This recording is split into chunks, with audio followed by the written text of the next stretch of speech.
So, Nakoda, what do you Did you think of see what Battle in I? Outer Space? It was pretty fun. I'm eating right now, so Gotcha. uh, it was okay. The actual fights themselves were fun. The Nataral's mind control was really interesting. Hmm. Plus, how they just kept trying to like control people to stop the human plots and stuff. Hmm. Like the various what's it called? What is that word? Sabotages. Hmm. Interesting.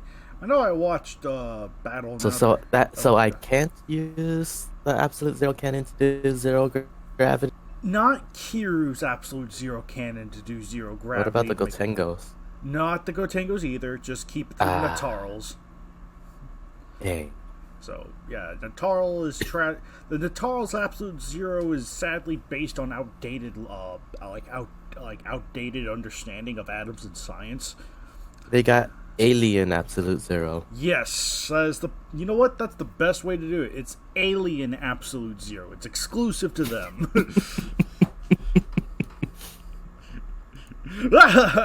Anyway. Also, watched the Mysterians yesterday. Oh, how'd you think of that one? It was pretty fun. That scientist is really dedicated to his report on the Mysterians. Uh, Betrayed humanity and everything just to finish his report. And who knows if it actually got turned in because he gave it to someone else. no kidding.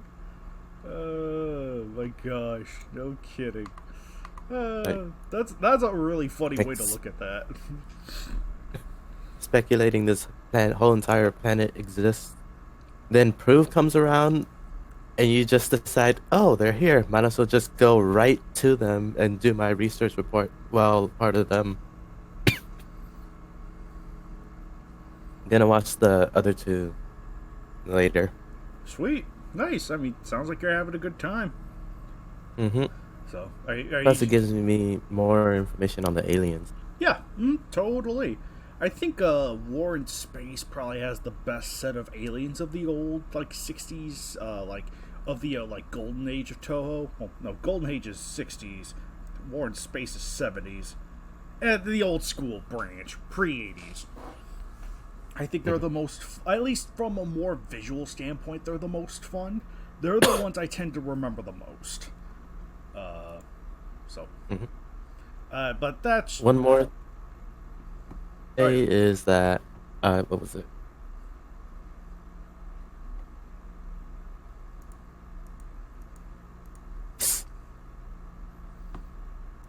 Oh, what was that?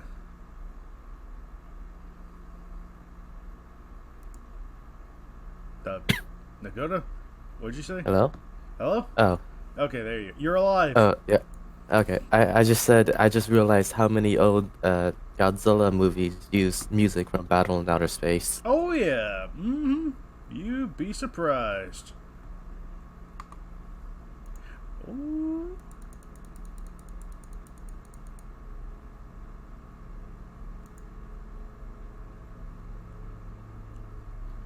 Ooh, snap. Ooh.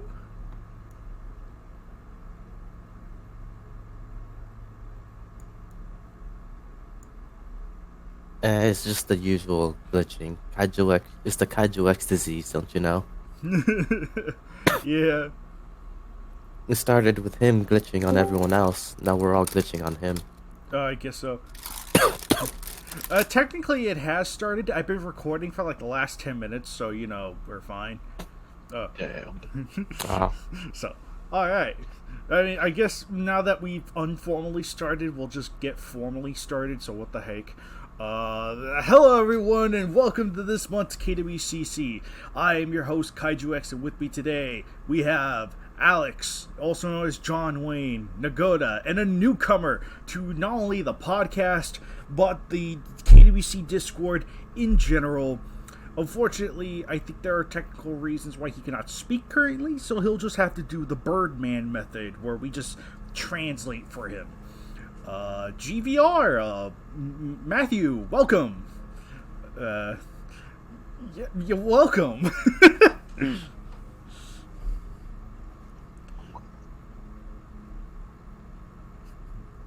He's typing. Yes. He says, glad to be here, kinda. Kinda, how could you? I'm just kidding.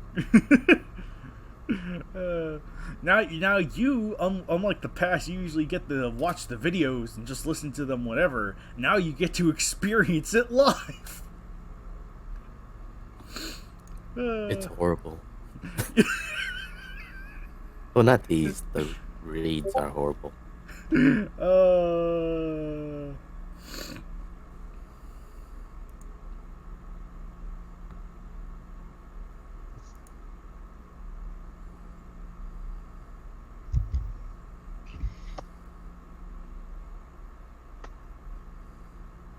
Well.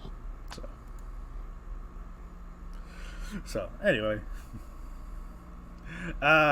Really? Gonna have to watch the vid anyway to hear what half X is saying? Oh no! Am I really coming out that terribly for you? Oh no! It's the Kaiju X disease. I told you. Makes everyone glitch.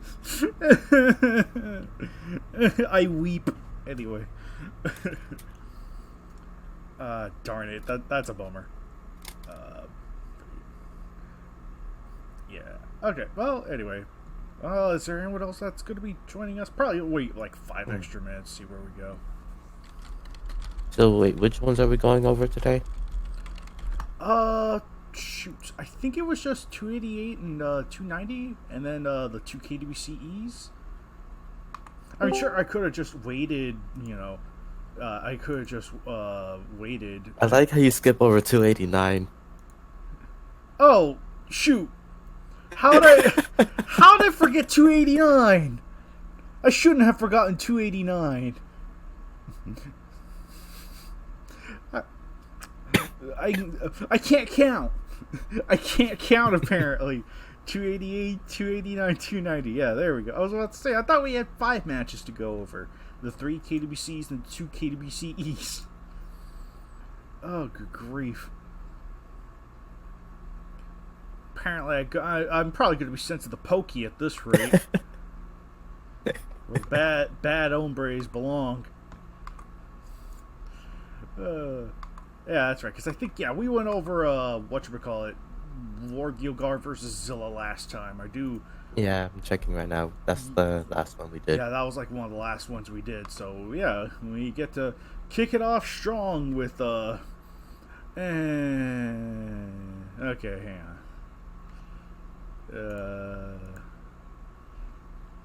Alright. So, I'm sorry, Joe. I forgot your match, buddy. I'm sorry. But anyway. But, we get to kick it off strong with a wet fart. You're right, GVR. Oh man, it's GVR, GVZ, GVJ. Oh man, so many. Oh lordy. Anyway. Whew. Okay, yeah. Let's get our focus back in action. We'll start off Attack of the Cheese. I have ADD. Anyway, we'll kick it off with the first. Yeah, well, we'll be going over. Oh no! Yeah. Great Shot's match. Oh yeah, Great Shot's gonna have a fun time trying to remember GVR from GVJ from GVZ. So that's gonna be great. Can't wait to correct them like 50 times. That's just because Gray Shot's racist, says Joe. Oh lordy. Anyway, let's. Yeah. But in the meantime, actually, that's because Gray Shot's white. He can't remember anyone else besides him and Crackers. Deep blasted. Deep blasted. Anyway, let's go over the KWCs and the 2 KWCEs I'm actually looking forward to talking about. Believe it or not, wow, what is this? It's like we have the author in here or something. I don't know. Anyway. But for the first KWC of the night, or the month, whatever, we have match 288, Shin Godzilla versus Maguma. I don't care if it says Godzilla Reiwa, I'm still calling that creature Shin Godzilla. It's even there on the banner. Look, Shin Gojira. There, I am not wrong. I cannot be wronged. Anyway. What do you mean? It says right there on the banner, Reiwa. No, it says Shin right there. Shin Gojira. Right there. We can't see you pointing. Darn it. I'll go to video. We'll go live. For real.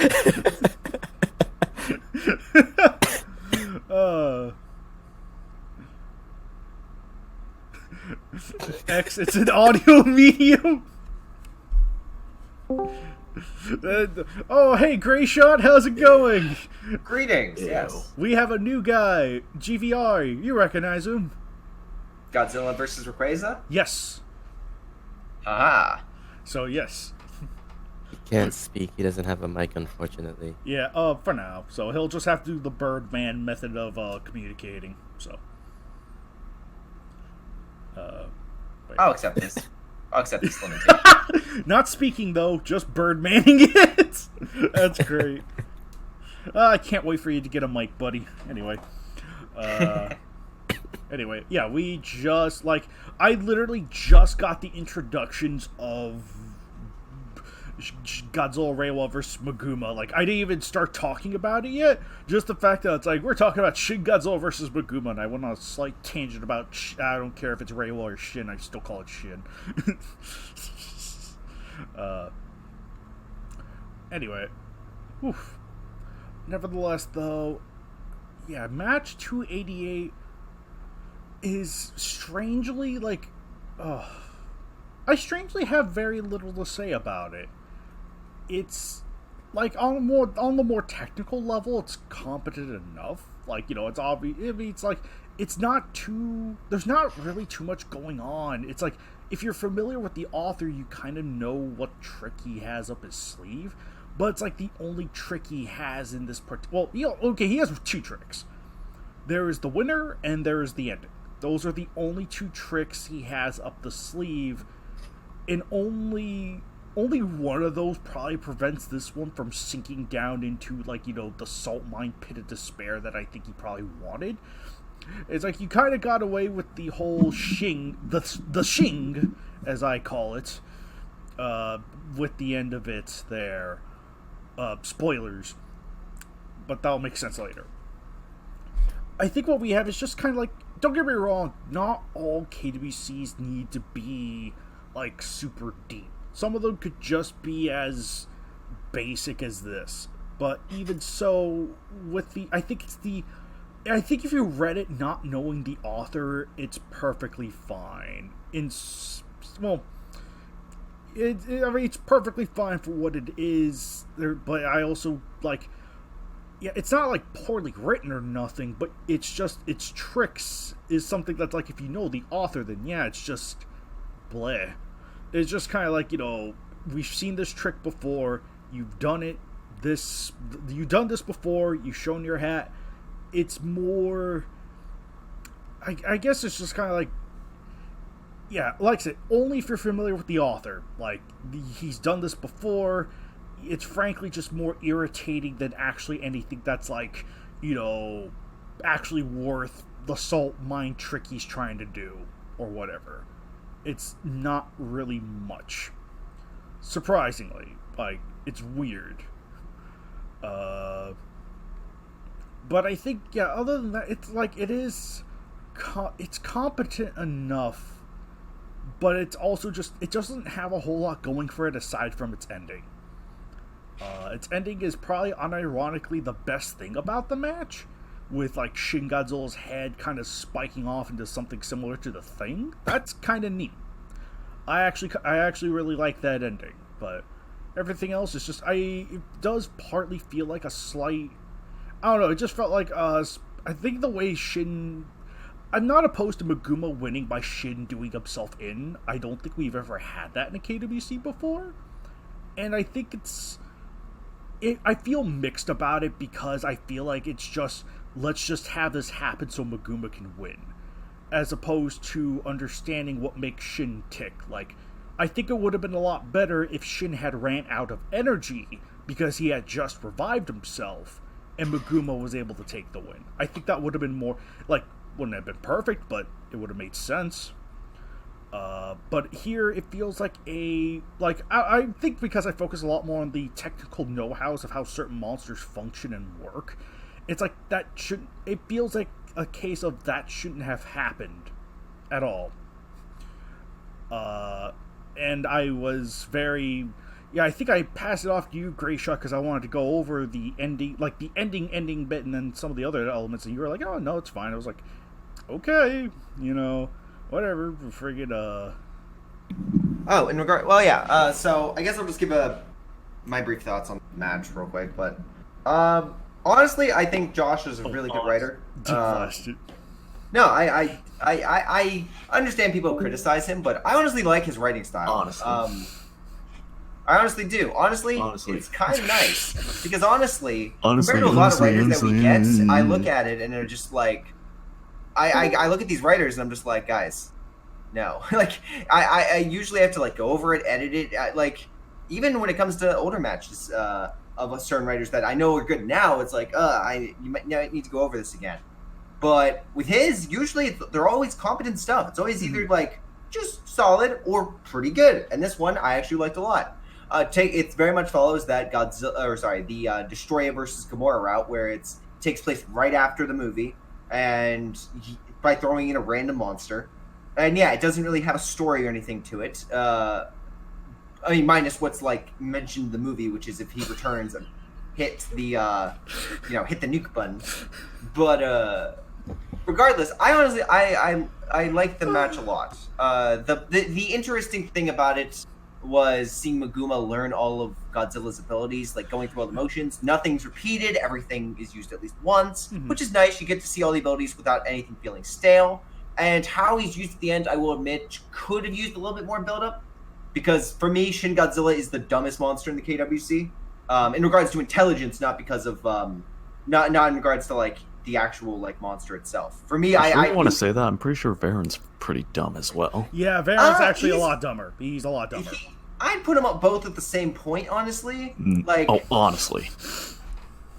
Well, think about this. Shin Godzilla just had to close his mouth, and he didn't realize that. It took him like a minute to realize, I guess I should close my mouth now. Varen went after a light. So I guess it's kind of on the same par. Varen used his stomach as his brain. Yeah, basically. I mean, difference is one of them is dead, the other one's just got frozen. Yeah, exactly. Yeah. Regardless, though, Shin literally decapitating himself, which is the ending, which is he's used the tail, he doesn't realize the beam, and he just decapitates himself. I'm like, are you kidding also, me? Also, I kind of like how you're letting fanfiction depict a monster's canon knowledge. I mean, I'm someone that goes off what the movie tells me of this information. So when I see a monster, get outsmarted by trains and get hit by building, I'm like, okay, that seems like legit. When I see a monster take 30 seconds to charge a beam and destroy a line of, like, fire trucks and whatnot shooting propellant in his mouth, like, okay, he's probably recharging. What really solidifies to me of Shin Godzilla's intelligence, again, is that when it takes him a full minute to shut his mouth when they're shooting coagulant, and his eyes are open. You can clearly tell he is cognitant, but he's too dumb to close his mouth. That's when everyone's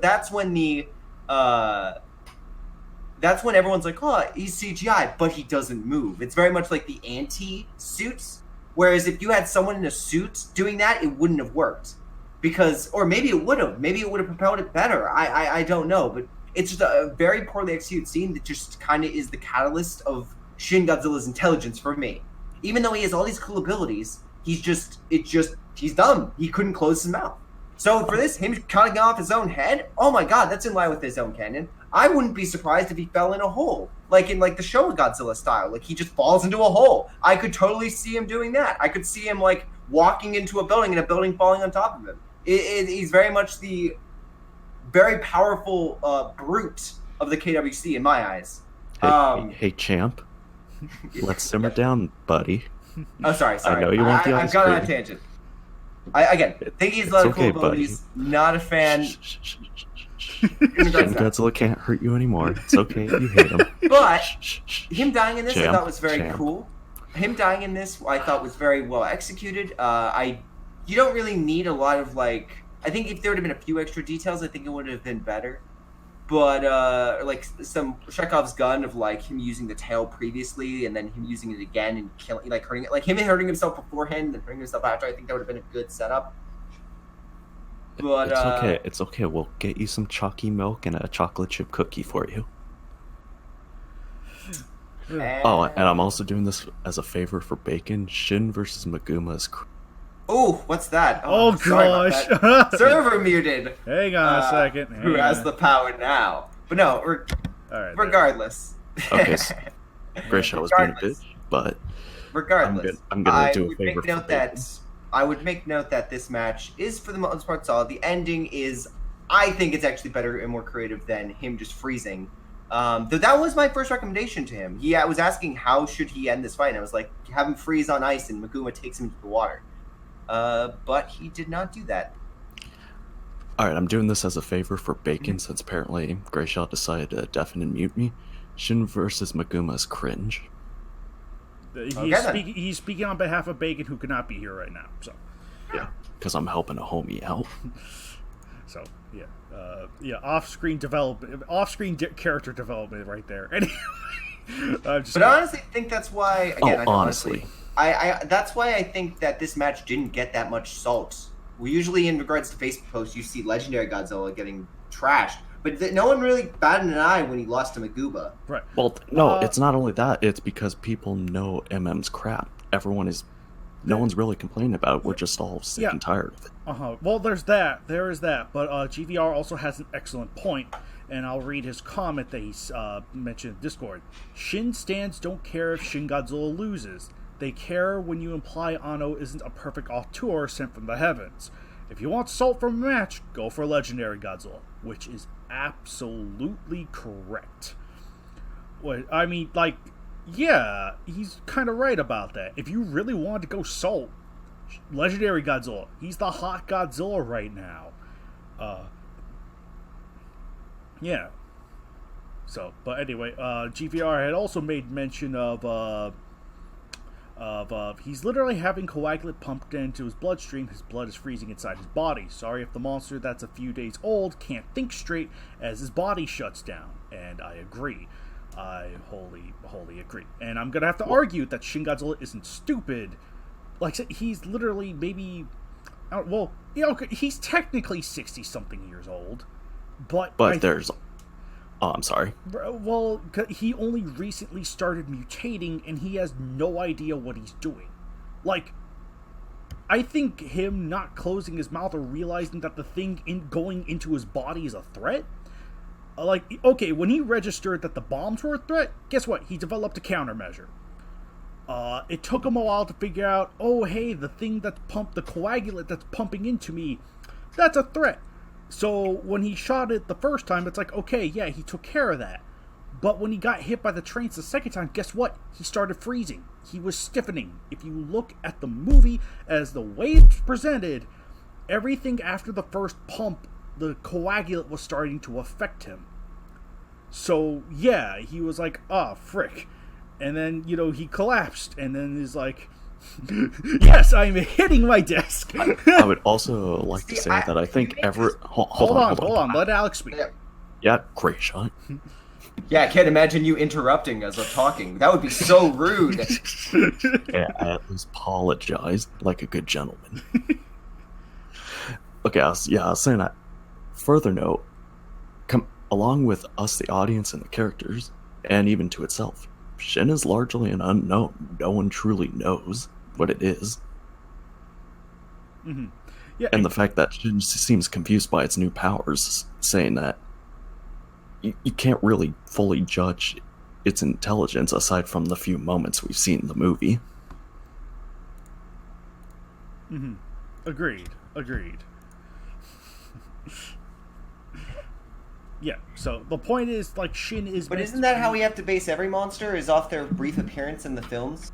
Well, yeah. No, we still get a good idea on how the majority of them act. Heck, even with Baron, we know, aside from him taking naps in the lake, we still know how he acts. He's just an idiot. Yeah. But Shin is an unknown. Like, there is a difference between not knowing enough and being an unknown. The film very purposefully designed its Godzilla around it being this weird unknown creature. The point of the movie is not to get answers necessarily. It's about how do we stop this thing. No, true, and and that's why when you get a film, usually the context clues of the actual film are what usually allow you to drive the character. Basically any information that we can from the character. Yes. For instance, which is why we have Who Will Know. When I watch Shin Godzilla, I never get the impression that he can control his adaptions. I always got the feeling that his body, he processed the information very much, and his body reacted in just. When he became, when he developed the anti-air spine lasers, that was more so his body doing so than him specifically creating something to do the body. It's very much like if you guys have ever seen seen X-Men First Class, I think Darwin is a good example of this, where Darwin puts his head into water, but he doesn't force his body to form gills. His body creates gills because that is the natural progression to then get rid of that conflict. When he's finally when he's finally put into a situation with the energy that's he has to swallow, his body goes through multiple changes trying to adapt to it, but it can't. It's not that he's trying to adapt to stone and then do things. It's his body adapts for him, and that's how I see Shin. Is he adapts to the situation around him. It's not very much. Therefore, I don't see intelligence being a correlation to his adaptation ability, because the two are unrelated. It's his body doing one thing, and it's his mind doing the other. Oh. Well, you see, when you phrase it like that, all of a sudden your argument makes sense, rather than just saying Shin Godzilla's stupid. Well, I still go off that one scene of him not closing his mouth, because he does. He eventually does close his mouth. But the thing is, his eyes are wide open. You can clearly see he's cognitive, but he's not able to process that. And it's not even that he adapts. It's very much he has to. It's at that moment his body isn't adapting. At that moment, because his body is adapting to the tail, which we see later. Mm-hmm. What we see at that moment is it's Shin Godzilla is the one that has to take the action, not his body. His mind is the one that has to come up with the answer. And therefore, it takes him 30 seconds to close his mouth to come up with that answer. That's not a sign of intelligence, or that's not a sign of high intelligence in my note. While his adaptability is great, his mind is, as King Kong versus Godzilla accurately said, his mind is like a marble. And that's how I see Shin Godzilla. But isn't that only in the American version, though? That's why I'm referencing that version. I thought you said the American version of Shin Godzilla. That would have been funny. Anyway. So really, that logic only applies to white people. In regards to analysis of other monsters, yes, I would assume most of, considering the Japanese community in the first Godzilla kind of made note of an intelligent creature to study. Yes. On the note of this match, though, was I shocked that Shin Godzilla cut off his own head? None the slightest. I'm okay with that ending. And yes, you guys are correct in regards to, if you want a salt match, go for legendary. Mm-hmm. But for me, this didn't seem like a salt match. This very much seemed like in line. There was nothing that, for me, screamed salt other than a fan of the character being mad that a monster lost, which we have had more of a reaction to in the next match that we're going to be discussing later today. Oh. But until then... But yeah, very good. But guys, Shin's stupid. He is. Oh, yeah, I have no arguments with that. I would also argue with the whole mouth closing thing. Shin is very slow. He kind of is. I'd argue that he's not in full control of his body. I do agree with Grayshaw with some of the things regarding the Darwin comparison. Mm-hmm. I think he's right on that, but I think in terms of other things like his mouth, I think it's going to be slower. Mm-hmm. And we've seen him walk. He's slow as hell. Yeah, exactly. The movie... the fastest moving part of his body is his tail. He's as fast as he walks. Exactly. I mean, that's how physics works. He fights every 30 seconds. He's the guy that just chews on ice cream.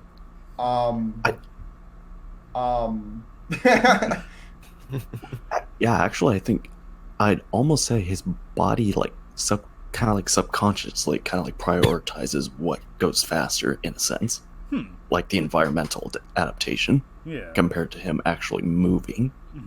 I think that's where the whole mouth not closing fast enough is, where you're coming from. Yeah. Okay. Well, that's why, like, if you were to put, that's why for me, when I see anyone when they do a fight, like, for instance, if you were to have, like, I don't know, Ultraman versus Shin Godzilla, Ultraman would probably be able to kill Shin Godzilla super quick, because Shin is very reactive, and everyone knows if you're in a fight and you're always on the defense, like, one head slice, the arm cutter right off, or one head slice, and he's gone, because, he doesn't melee. Like, I can only imagine a monster meleeing Shin Godzilla. Shin Godzilla would be, like, caught off guard and not know what to do. And if he tried to counterattack, he'd be, like, the slowest punch in history. Yeah, that's also if we aren't counting the way Birdman used Shin Godzilla in his Ultraman Orb versus Shin Godzilla match. That's true. That is true. Which, he gets pretty crazy right there, but Which, everyone has their own interpretation of the character, and it's understandable. This is just my point of view, giving from, like, everything I get from the movie. I look at this and I don't see anything wrong with Shin Godzilla's interpretation in this match. In fact, I'd argue that it's probably giving him a bit of a buff in regards to his melee ability. Because, Shin Godzilla essentially just starts walking away, and I'm like, that's exactly what he would do. It doesn't seem like he would care at all. He'd just try to walk away, and Magoo would be like, no, I must fight you. And then, his body then reacts, which is perfectly in line with what we see in the film. Okay, no, that's fair. That's part. His thighs look like grilled burgers, which makes me want to eat them more. Take blast it. All these comments are great. But actually, so I guess we should, because I've been going on. So, Nagoto, what are your thoughts on the match? For me, it was just, I knew what to expect going in, so it wasn't really that good considering what happened in there. I mean, sure, there's the usual, nature is telling me to go fight this thing, so I have to go fight this thing, but then that's it. I guess that's the whole point of Maguma being there. Shin Godzilla was just, he just woke up, so he didn't really care anyway, so the whole fight was, well, at least the Maguma scene's fighting style was kind of interesting. The flopping, running around type of thing. The thick boy run. Other than that, it's just usual MM match. I did find it funny that they were like, a walrus can't run fast, and then someone posted a video of MM posted, like, booking it. Yep. Oh, it was him? Oh, I just saw that, I'm like, oh gosh, you do not, like, that would be one of, like, the scariest thing. If, like, there was a giant monster and it was running toward, like, a military unit like that, just, like, massive scale. Yeah. Walruses can move pretty quick. Like, maybe for brief spurts, not long, but they can move. So if anything, I actually do like Maguma. Like, sure, Maguma's reason for being there is just whatever, but I like his fighting. Like, the fighting, like I said, the fighting stuff's, that's why I can't have too much, like, salt here if that was the intention, because it's like, it's a competent match. I have a hard time really actually, it's just more irritating because it's the same trick. But even so, like I said, if you wanted real salt, go for a legendary. Here it's just like you're picking on you're literally picking on an infant boy. you're poor Shin Godzilla, the infant boy Shin Godzilla. You're picking on him. No, I would disagree with that one. But have we talked about the banner? No, we have not. And I would like to. Okay, so I would like to acknowledge that yes, MM did make the banner. He did ultimately make the banner, but I kind of assisted him with a couple of areas that I felt like it's like, I knew what he was going for. I asked to, I asked him, it's like, hey, do you mind if I could touch this up a little? He was like, sure, and I was able to adjust it to what you see currently. So I was able to. So the reason why I'm not co-credited. Yes, I am a Shin humanoid, believe it or not, GVR. I am a Shin. Oh wait, I guess I'm talking to myself in that regard. Anyway, no, with the banner in particular, it is technically co-created, but the banner's so simple. It's like, I was alright with just leaving it as just MM as the sole creator. My name will not be attached to this match. Anyway. But no, I think I had a little bit of fun just trying to rearrange it. I think a lot of, I do like MM's, like, it's super basic, but I like sort of the, like, it is a super basic banner for what it's going for. You know, taking the red poster, Shin Godzilla, putting Maguma on there. It's like, it's not much. So really, a lot of the focus should be on Maguma, and I think Maguma does match the style well. I think MM did a good job at blending Maguma to imitate the really dark, desaturated contrast that matches with Shin Godzilla. I think he did a good job with that. Like, basically the subtitle, specifically the Maguma subtitle, or Maguma Japanese name down there was definitely more on me. Like, I had to find the gore. I remember that the Japanese spoil everything in their movies, so that was like the logic that kicked in. So I looked for the Gorath trailer to see if they said Maguma's name, found it, cropped out his name, and put it in there. So that's the story for that. Wow, it's almost like you put more effort into that banner than the actual creator. I mean, yeah, having it like plain would have just not. Having it like the Japanese text on both sides makes it work. Again, while I like MM's matches, they're usually good because I'm not one that really plays into the politics of a monster losing or winning. I very much will say his banners are not great. His banners usually are very not great. Right. And this one, good. Yeah, solid. This one's really nothing crazy, nothing bad, just good. Uh-huh. And I give it good props for you, Andrew, for touching this one up because yeah, this is probably one of his best banners, and it's saying something that you really helped him out on. Yeah, I know MM uses a different programming. He uses a different program for Photoshop. That's why his banners tend to be a little wonky, not great. So, but it's like there are like anything that goes for more simplicity, I think tends to work more in his favor with the program he uses. I don't know what it is, but I just know he uses something else. I mean, I will admit my banners aren't great. Some are really good, some are not. Oh yeah, I mean, I have to use Microsoft PowerPoint, so yeah. So it's like, yeah, quality fluctuates. So, but we only get better, hopefully. You could get Photoshop from a certain someone. Damn. Only off screen. Anyway. Oh no, I have Photoshop because of my brother's channel. Like I have Photoshop. I fully installed on my computer. It's just sitting down and learning it is just the problem. Yeah, sometimes you just gotta go with the techniques you know best. That's the biggest thing that counts in the end. Mm-hmm. Let's see.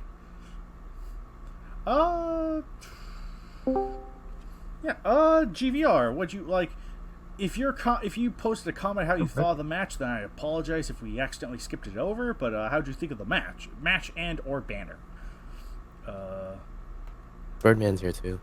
Yes, I am aware that Birdman's here too. So, and Birdman, if you would like to give your he gave his opinion. It was of Godzilla sleeping when he was reading 288, and we all laughed at it because it was great.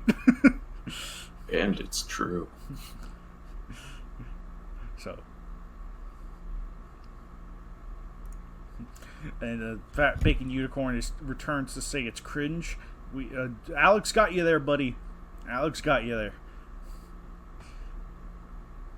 The man is speaking the truth. So we just got Alex's opinion on the match right there too. So it's mutual. Don't you mean everyone but Gray Shots and yours?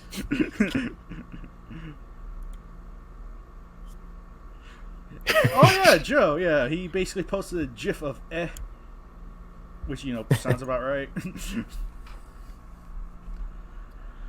Okay, GVR says, despite my mockery, I didn't hate this match. I found it alright, which I suppose is the worst insult a salt match can receive. I firmly am the camp of Shin cutting his head off is dumb, but there's been enough argument of that. Banner's neat, unique. Mm-hmm. Yes, yeah, I'm kind of in that same camp with you, GVR. I still think cutting his head off is dumb just because of the phased array radar, which really should have allowed him to see it coming. Believe me, there's a massive, before you get on me again, Gray Shot, there is a massive difference between knowing everything, it's not like he understands the material behind Coagulate. He was like, oh, I'm just gonna leave my mouth open for a little bit. Wait, what? I was like, oh no, that's not good at all. So it's not an obvious weapon. Not an obvious weapon that he wouldn't have known until it started affecting him. So, haha, I countered you in a very hastily, quickly, anyway. Well, I'd make note that, can you imagine any other Godzilla taking that fully cognitive? Any other Godzilla in any other... Though I will have to say... I can't imagine any other Godzilla in the history of Godzillas, minus Earth, sitting there allowing another thing to shoot coagulant down its throat for 30 seconds. Well, yeah, but it's not like it knew what it was. You're implying that even a Godzilla would know what happens, and if he was fully awake, he'd just bite it off or, claw at it. Well, again, coagulate, it's... Imagine... For Heisei, they had to shoot a missile into his mouth to get the bacteria. Also, hey guys, remember that time 84 didn't... Remember that time 84 didn't close his damn mouth in time for the cadmium missile? I guess shot down and then being put in a coma. Yeah, Heisei. I guess Heisei got a little stupid then. I mean, that's the only thing that makes sense. I think there's a difference between shooting a rocket down a throat, which is high speed, and then putting a pipe down someone's throat. I think there's a little bit of a difference. Okay. Anyway, okay, I'll read the rest of what GVR has said, and then I agree with him. We've talked about this enough. Bacon also says, also the match is extremely childish. That's why I can't agree. I can't agree with either camp of it being good or childish, even though I do acknowledge that it has good both traits. Gosh darn it! Why do I have to be in the middle of all this anyway? GVR. I would also argue the whole nature thing in regards to kind of is a standard ploy for the KWC. Yes, there are dozens of matches that use that exact same plot, yes, and no one throwing up for it. In fact, the next match that we have follows a very basic plot that has been used probably 3 times as much. Yeah. But also, hold on. Speaking of stupid Godzillas, Godzilla 55 just let the fucking planes just avalanche him. I'm not arguing there. Well, I mean, I guess we can't get Showa Godzilla in because he's too stupid. Anyway. I mean, all Godzillas anyway, moving on. Okay. GVR said his skin should be tough enough to have his own beam glance over it, and he should have stopped firing the moment he felt it. So, yes, I agree. Let's move on to match 289. Oh, last thing. Last counterpoint that I have. No more counterpoints. The sense radar, wouldn't you agree, is like the spider sense? Spider-Man also, he has it active all the time, but he gets because sometimes he ignores it. Hey. Now I'm just gonna moving on 289. Let's all right. GVR's regretting being with us here now. 289 Gorosaurus versus Kamacuras, from Joseph Steiner Jr. and banner by Landon Soto. I remember this one, funny enough, had to be posted on April 2nd. Can a dinosaur be blue?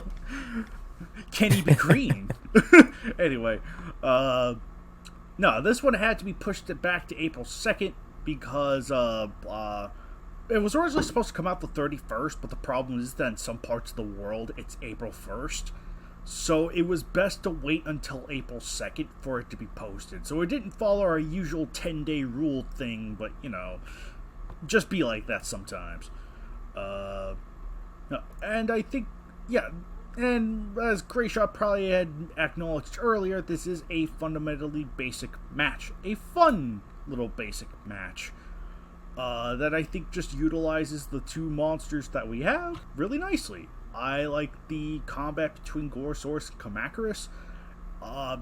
It's just a really fun little match, just featuring Gorosaurus and Kamacuras, who we haven't seen in a while, and I'm glad they're back. So, it's been a hot minute since we've seen either of them. Okay, but yeah.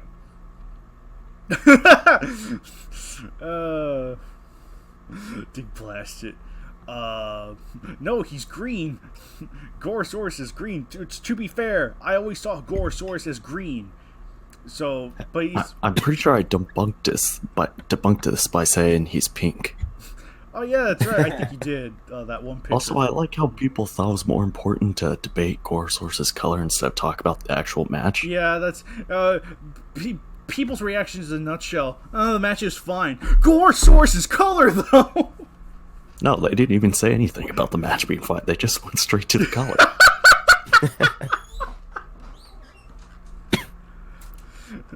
When your match follows the fundamental basic principles of just a fun match, they just go for the details. You didn't get this right. Gorosaurus' color is inaccurate. 0 out of 10. Color is Gorosaurus.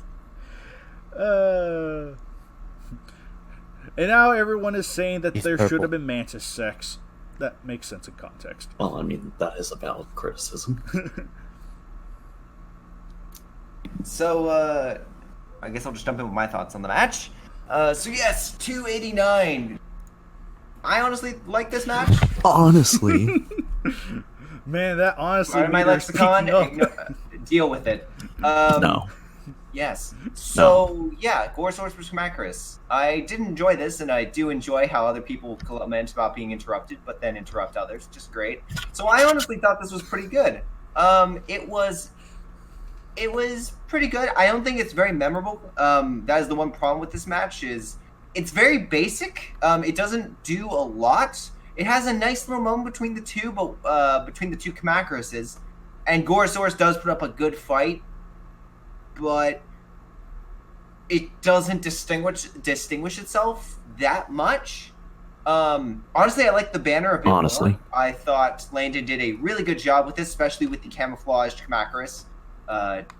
The detail and the transparency and like that you can just make it out, I thought was very nice. Very much. Also, in regards to the Gorosaurus color, if he's teal or green, he's pretty much, you could look at him either way, just down to color and lighting. I mean, like, yeah, the movie doesn't make it super obvious, so no. But if you look at like Godzilla Rulers of Earth, there are different sequences where his color does like sway a little bit. Mm-hmm. So I'm honestly, I don't care. Honestly. Yeah. As the interrupting gentleman has said, I honestly don't care. Honestly. About the color arguments. But yeah, good match. I think it was the weakest of the three that were released, but still good. Nah, homie. It ain't the weakest. Anyway. Let's see. Oh, Birdman has something to say. I'll read his real quick. A pretty good match in all truth. I feel like Gorosaurus could have put up a bit more of a fight before his death, but what we got was fair.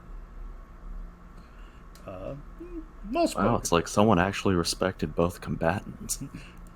Yeah, I know, and actually had a small twist with getting one of those combatants a win after so long, which is like third win in the entire career. Not that all matches should be based on numbers, but that is just a point to be acknowledged. Anyway.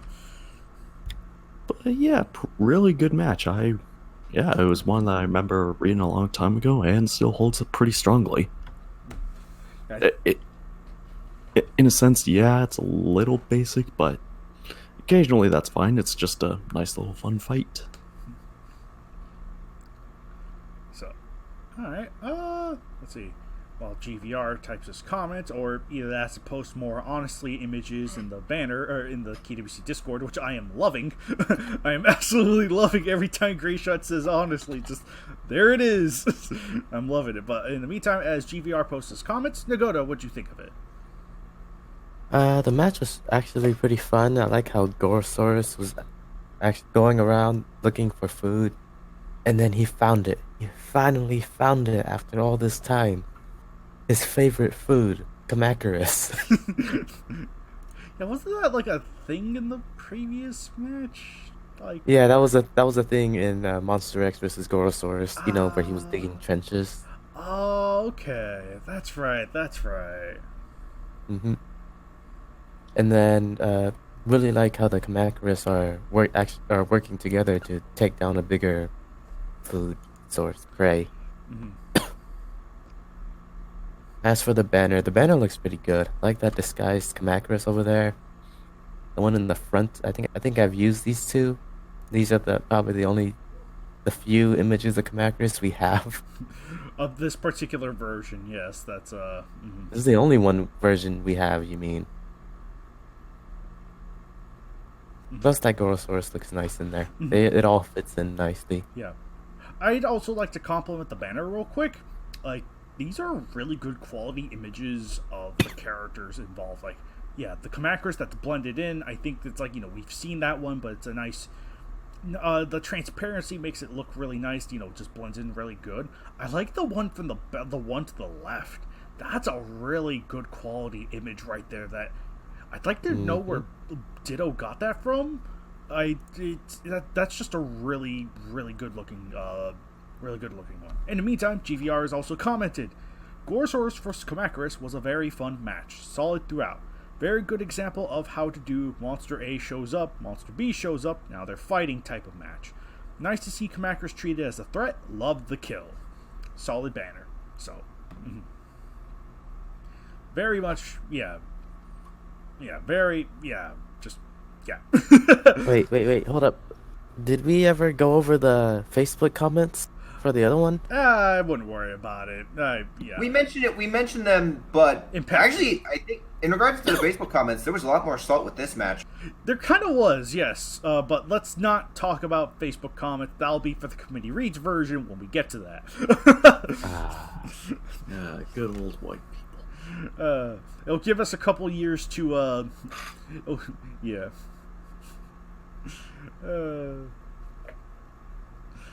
Yeah. But yeah, very good. No, I think we have a very solid... Oh, yeah. That's hot. Anyway, that makes sense if you're reading this. Joe, do you have do you have any of these sort of like additional details you want to give about this match that you may or may not remember, or may have forgotten?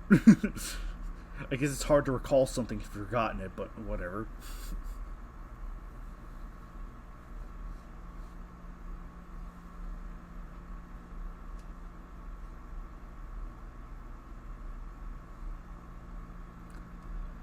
All right. Did he die? No, he's here. He is here. Joe says, anyway, though, I had a lot of fun writing this match. Probably the most fun I've had writing a match. Writing Kamakuras' speed and Gorosaurus' brute strength was great, and it was cool writing Tooth and Claw match. No, that's totally a very... I like when you're writing something, it's like, it's very refreshing just to go, like, allow them just go, boom, tear stuff up. There is a nice, like, speed to brute force, which, while nothing new, it is fun to write with. It really is fun, so... and Birdman also suggests that you forgot to say honestly. Yeah, but Joe's not white enough. There it is. There's that button. And there we have it, folks. Yikes.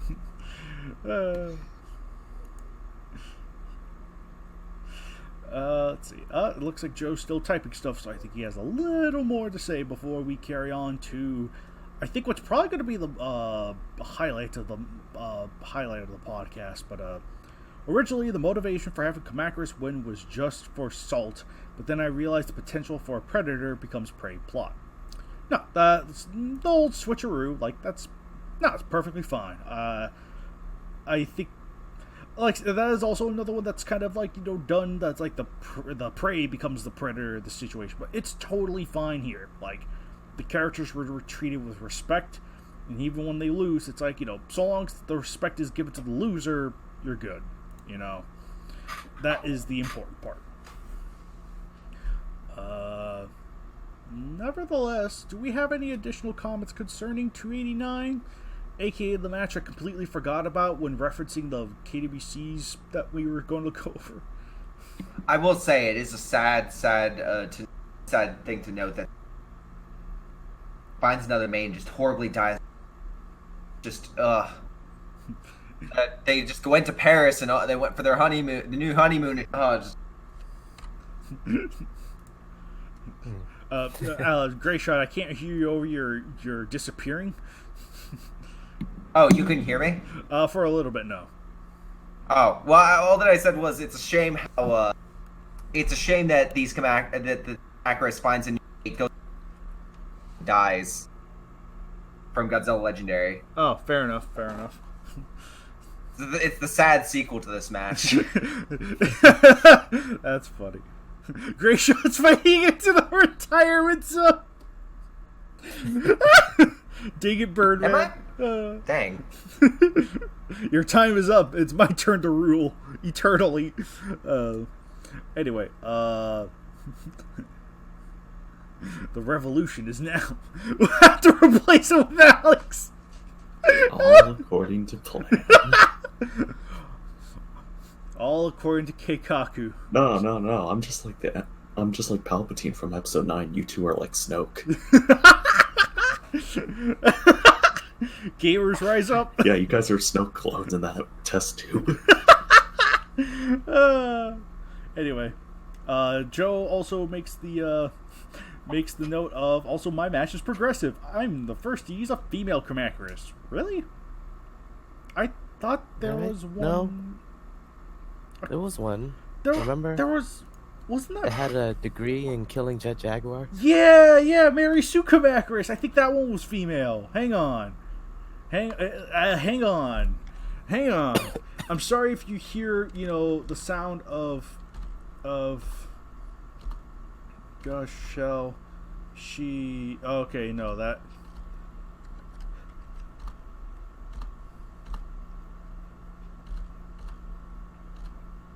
Hang on. Oh, no, the one in match 32 is a male. That one's male. I'll have to double check on that at a later point. And according to GVR, I'm also fading in and out, even though the mic picks up everything I say, so I'll be alright. But don't do it. You have so much to live for. Gosh darn it, GVR! I can't wait for that mic of yours, man. The stuff you say is golden.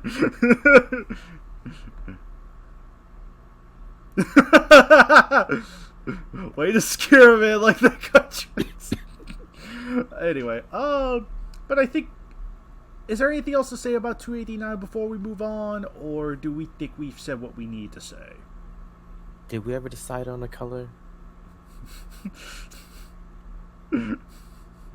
It's gold and white. Okay, Gorosaurus is gold and white. All right. Yep, that's the color of the dress he wears. Yes. He is also orange. I believe he is orange.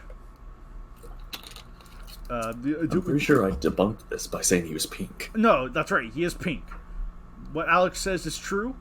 There is objective fact for this. Look at the main. Oh boy, Kaiju X is gonna make a 12-hour video saying how Gorosaurus is objectively pink.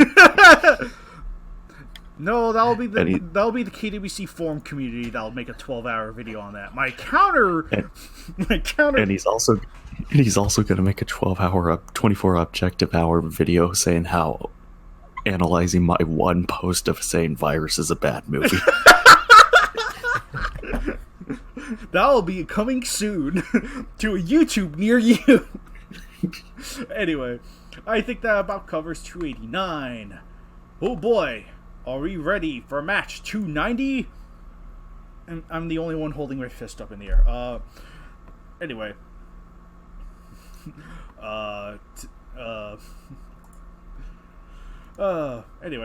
today we will be going into no, we're already here. The last KWC, as of now, until 2 days from now, or 1 day for the people listening to this, match 290, Monster X versus Spyler and War Gilgar. Written by award for longest break between matches, James Webster, and banner by myself. Ooh, boy, this, my gosh, this is probably single-handedly one of the most interesting KWCs I have read in a long time. Its plot is friggin', that stuff is friggin' hang on, I need, Grayshaw, can you take over for a second? I need to get my words. Oh man, Grayshaw, are you there? Yep. Yeah. What? Just go. What are your thoughts on 290? 'Cause I need a second. Oh, okay. Yeah. No. This match is really, really good. James Webb, full force, and wow, did he do it? The battle is brutal. Wurgugar and Spyler. It's kind of sad that this is their final match because, yeah, it's like, oh, they're winning. Oh, that's great. Oh, wait, Monster X is being held back from his full power, which again, clever little use of the control from the Exilian. But yeah, no, it was overall a brutal finish to those two. On the note of X, I think this is the most complex we've ever seen his character, and I think this is the most intriguing setup of him, like, using it. It's very much the Jack Sparrow kind of, whereas you assume this character is a bit of a fool, you know, you don't take him seriously, you understand he's dangerous, but you're like, what's the worst that can happen? And then by the end, you're just realizing, oh no, he had this planned out from the beginning, very much. The character I mentioned. So, for the most part, I would say that this match is easily the best of the three. It has intrigue, it uses characters, it doesn't... The thing I like is it makes references, but it doesn't allow the reference to just to be at, oh, that's cool. It uses the reference in the story, because everything it uses matters in the end. Mm-hmm. So, yeah. I honestly... Yep, I think this is one of the top matches of the year so far. Very easily. I still don't have enough words, but this is... Yeah, James Webster just hit it hard with this one. What can I say? What can I say that hasn't been said? The fighting's brutal. The human element, or I guess alien element in this case, is freaking magnificent. It's also, you know what? It's also really nice that this is an all alien-centric narrative that has the Nataro, kind of pushed to the brink here. That's really nice. I love the utilization of the Nataro, like Garake, the Nataro dude here. Love it. Holy. Oh man. This is not. This is. Whew. I would also have to reread it again to really soak it all in for sure, because it's been a hot minute. But I know when I read it the first time, I was just blown away. This was just fantastic match. It also has some really good vocabulary. It's weird to say that. That's like, why should you care about vocabulary? It's like, no. I think vocabulary is really important when it comes to how you describe something and how you can get sucked into it. This just has so many words. I was like, is this the English language? It is! That was like, learning new, if you're looking for a match that's like new words every day, this is like new words every paragraph. My gosh. But it all really enriches the story and the fighting that's involved here. And it does just a tremendous job with that. He's been editing this one the entire... Yeah, and one of those new words is Nataro. For most Godzilla fans, that is. Anyway. Oh, alright. I think, let's see. Yeah, in the meantime, I'll read over what Ultraman Kino and GVR have to say real quick, and then we'll let Nagoto speak. Also, Fat Bacon Unicorn says fucking Kino. He also said pure Kino in the comments section. Birdman says, I think this is the best match not only for this year so far, but the best one released since the takeover. So, yeah. Friggin'. GVR says, Monster X vs. Spyler and Walkirgar was an excellent match. Crazy to see the writer of Match 4 come back after all this time to drop such a banger. Also, always wonderful to see X, the Exilian, as an actual threat and not just a punchline, and this match made him downright scary. Monster X being depicted as something worthy of the Ghidorah name is also wonderful, without even needing to get Kaiser involved. I agree. That's one of my favorite elements, that this is I forgot how long he's been working on this one, but I am so happy this didn't resort to the Kaiser Ghidorah twist. It's all Monster X. This whole thing is Monster X just through and through, and it is wonderful. It is a wonderful sight to behold, and I love it. Oof. Let's see. Right. Dakota, what'd you think of it? Beautiful story.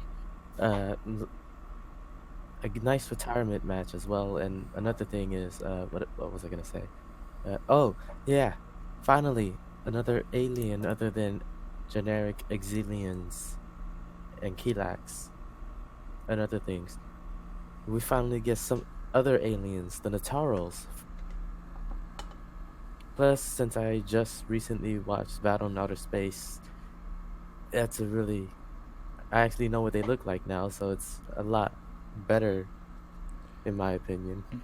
You have a better understanding. Yeah, I have a better understanding of the Nataro.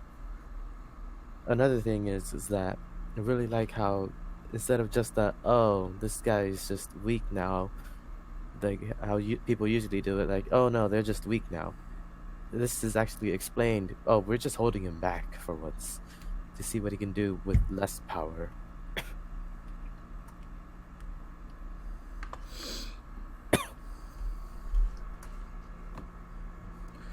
Also, the banner, really good fire on there. Oh, thank you.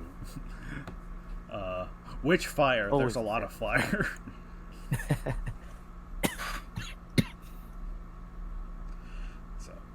Whew.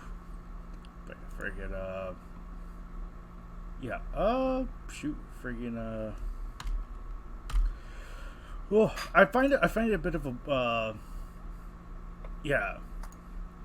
GVR also says they're holding him back so he understands what pain is. That's an amazing concept, and it was executed well. Also, a wonderful banner. Thank you.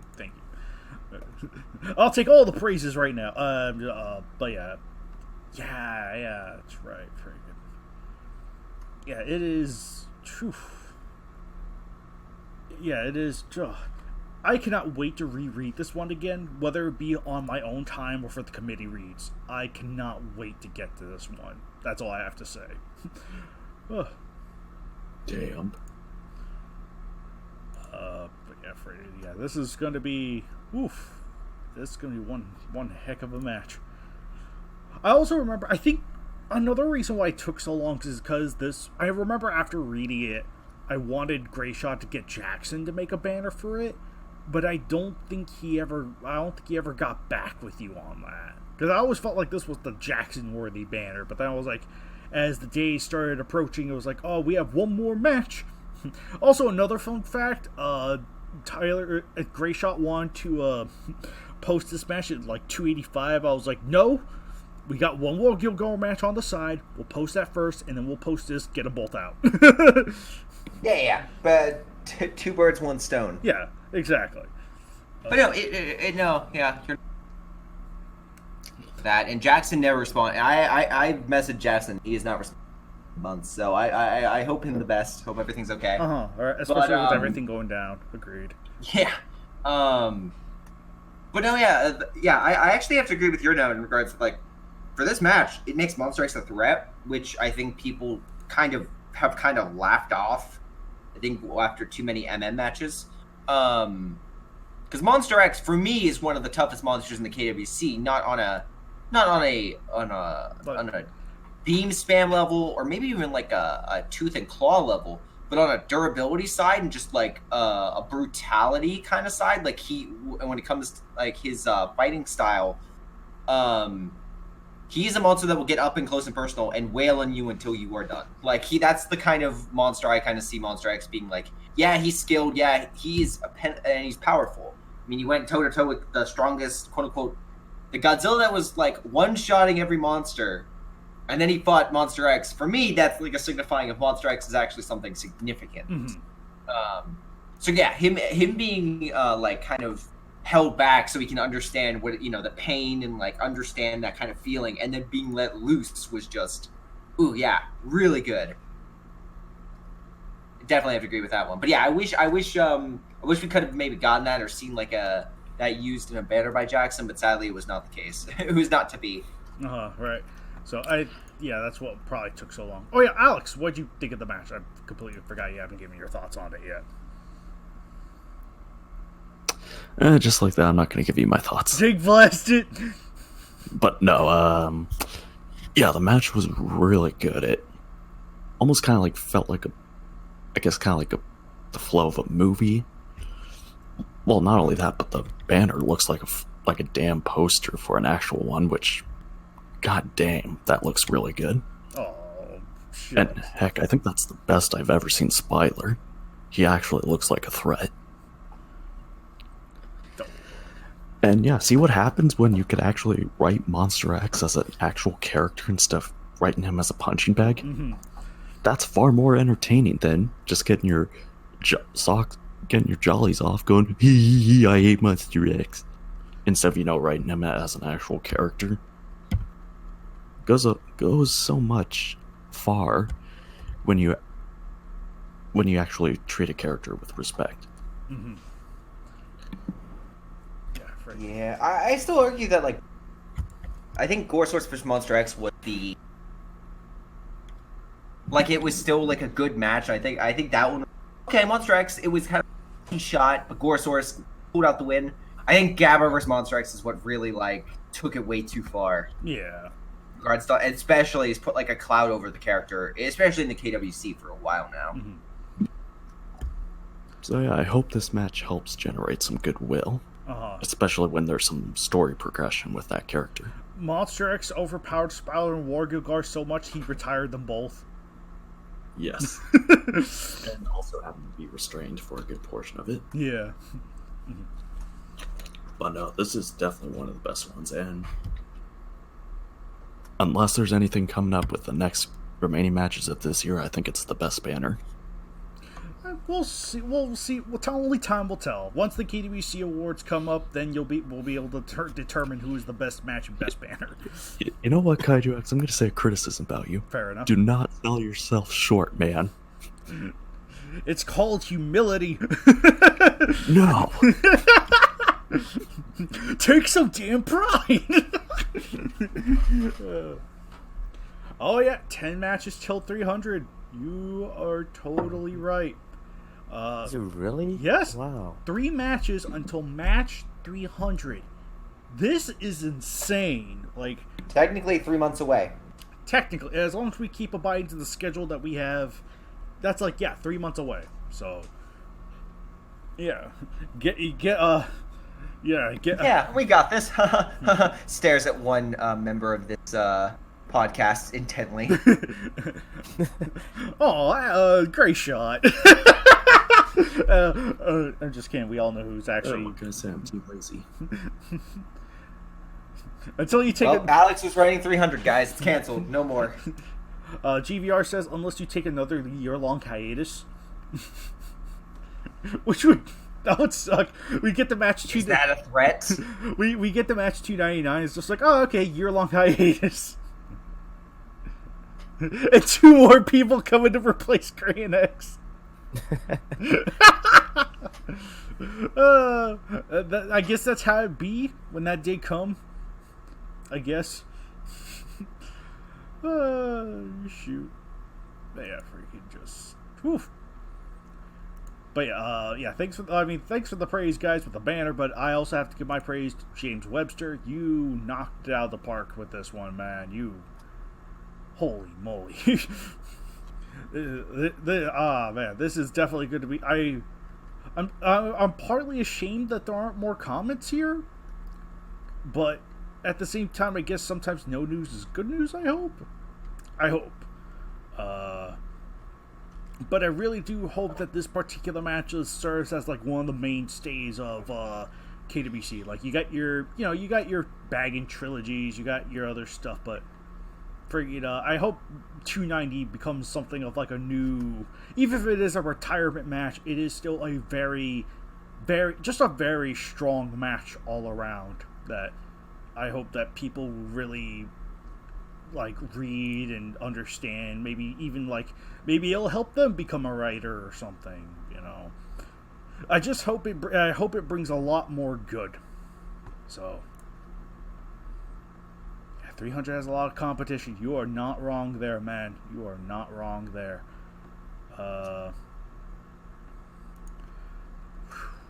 Anyway, I think with that said, do we have any additional thoughts for 290, or do you think has all that's been said need to be said? Unless anyone has any final notes. Does anyone have anything to say? Anyone? Anywhere?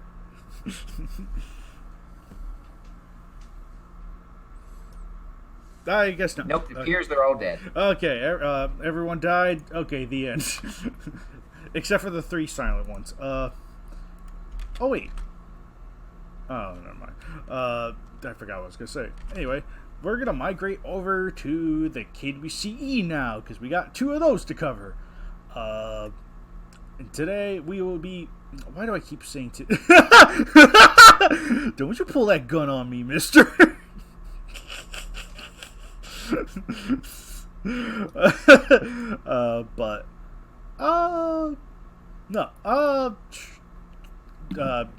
I forgot my train of thought there for a second. You saw me blank live, folks. KWC, the 2 KWCE matches we'll be going over today are the final 2 matches for March of the Baragons. I think I might have said last month that, I might have said something to the effect of, KWCE in April, where is it? Due to circumstances of suggestions, it has been it's been postponed a little bit. Should be out sometime next week after you guys hear this. So either the week of you hearing this or just end of the month. It will be in April. I can guarantee that. Nevertheless, we'll go into KWCE number 54. Zone Fighter versus King versus Naranga. By Godzilla vs. Rayquaza, who we have right here, live, who pointed a gun at me, may or may not pull the trigger. And I'm gonna go in and say, I really enjoyed this match. There were some edits I did have to adjust. I did notice a lot of periods in areas where they didn't belong, particularly in, when it comes to writing, the only time you ever use periods and quotation marks is when you're ending a sentence. Anytime you say something that's like, sorry, her voice came through accompanied by the static of the device, sorry and her are technically still connected, so you use a comma.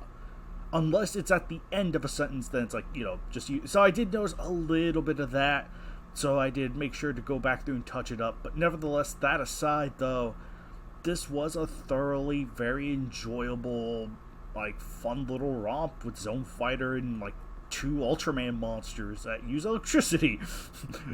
That's the grouping title, 2 Ultraman monsters that use electricity. I think what I really enjoyed about it was just, I think it kind of uses Zone Fighter as, I think using the Zone family as agents is interesting.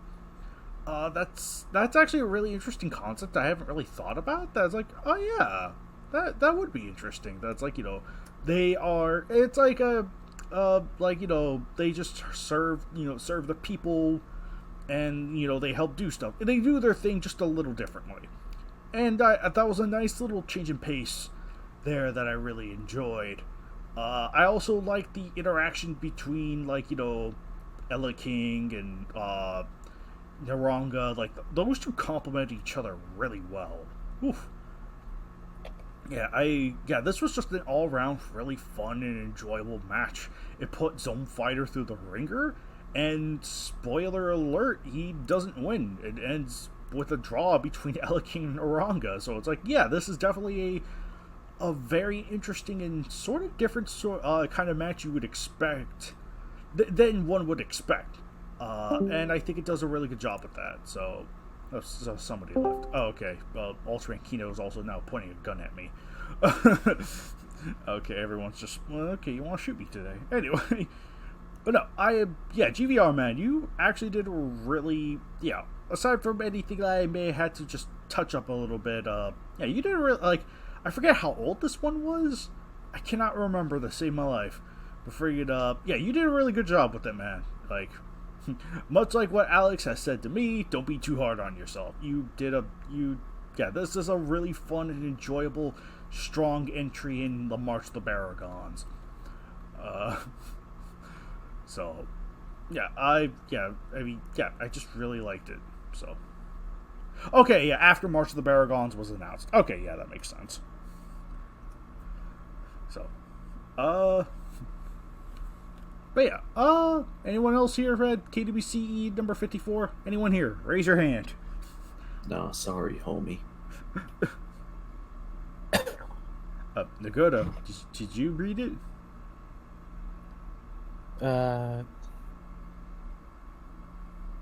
Halfway through it right now. Nagoto's reading live.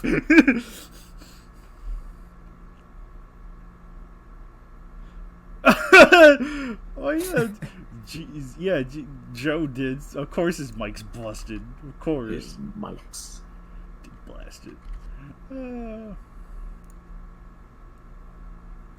Dick blasted. Darn you. Like, so far from what I've been reading, really like how you are actually using the Zone family instead of just Zone Fighter by himself. Mm-hmm. Especially since now that we've watched the show, he's useless without his family. Right. Kinda is, actually. Keep that in mind. Because Zone Fighter is about family. That's what it's always been about. Mm-hmm. Or do what I do and just murder them all. Ultraman Kino says probably the best match of the event after the next one. So, but yeah, did you read it, Gray Shot, or no, you didn't? I'll be honest, I did not. Oh, I'll be honest. Lee. Anyway, the Zone family getting murdered? Great question. We'll see if that ever turns up, because I think it's always been in my matches? I think so, yeah. Oh, yeah, I mean, I know exactly how to write them all get... at least I know how to write it. I've written that match. No. It's just to be written, because right now, to be honest with mine, I have... to be honest. I have a current arc that I'm working on. And the backstory of Zone Fighter is something I have written, and it is something that I know exactly what happened. I've given hints throughout all the matches that I've written. Whenever Hikaru usually thinks of his family, there are little, hints to what happened. But, the actual match, might come out sometime. Okay. But it'll probably be after this current arc. Alright. Sweet. Looking forward to that when it does.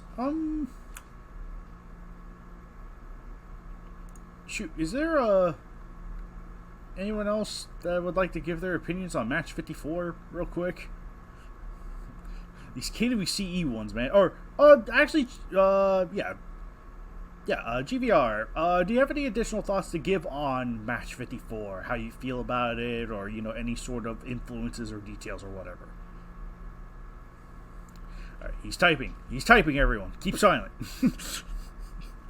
Blessed. Don't worry, all the silence will be cut in post.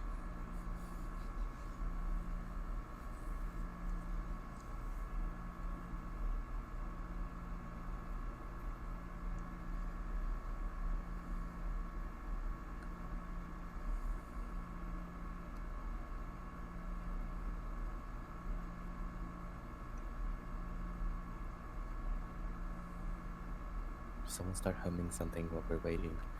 Don't worry, it'll be cut in post.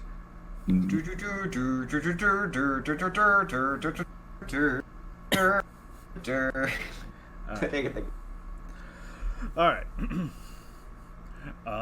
GVR says, I'm rather proud of it. Glad it's been received well. Thank you for your compliments. With the mention of editing, surprises you missed this big mistake. Says Stan.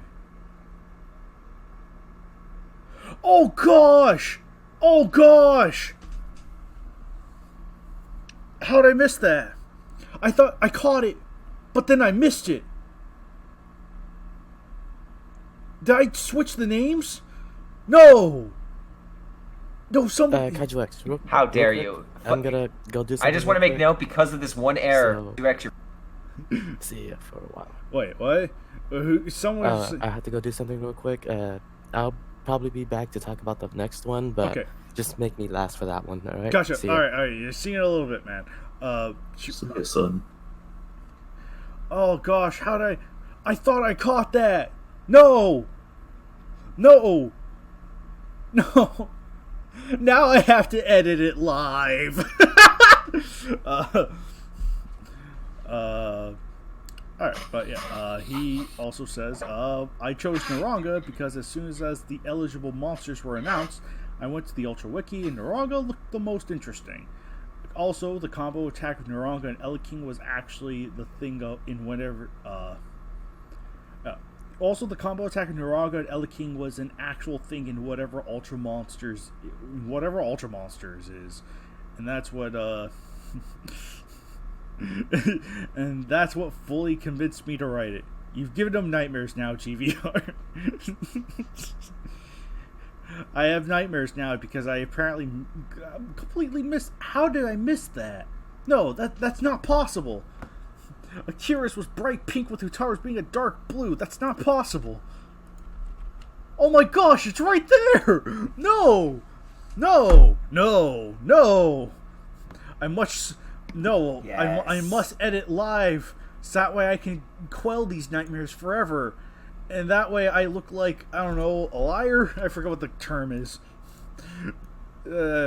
It's much like the 6 minutes Godzilla had spent atomic beaming Baragon, Anguirus, and Varan. I think it's... One of them said Hikaru, I think, and I think... Oh, no. No. Okay, no, it's been fixed. There, my nightmare... No! No! Ultra Monsters was an arcade game released around the time of the Ultra Galaxy movie. Ultra Galaxy Legends movie. Interesting. Face it, Kaiju X. You failed. I did. I failed. Oh gosh, that was great. Inquisitor Kaiju X, you have failed me. Avenge us! And the guard kills me. So that's exactly what happened. Not like that the match is permanently stained with the little moniker of edited by Kaiju X one time. Oh gosh, how did I miss that? The Grogu were a last minute addition because I couldn't think of why Eleking was there. Fair enough. So, and I think that was, I think because the Garoga leader is named Gold, if I remember right, like Lord Gold. Yep. So it's like, yeah, I remember he was just called like the Golden Garoga or something. It was like, you know, they just addressed him as Sir or whatever. I decided just to sneak in his real name because that was something I learned after watching the show. So it's like Lord Gold. So, you know, I was like, oh yeah. Just like I think the White Garoga, for example, is called White. Like, that's not just the race of Garoga, that's his name. He is white. Like, white. I think. If I remember that one right. Because I remember there was some kind of distinction with the...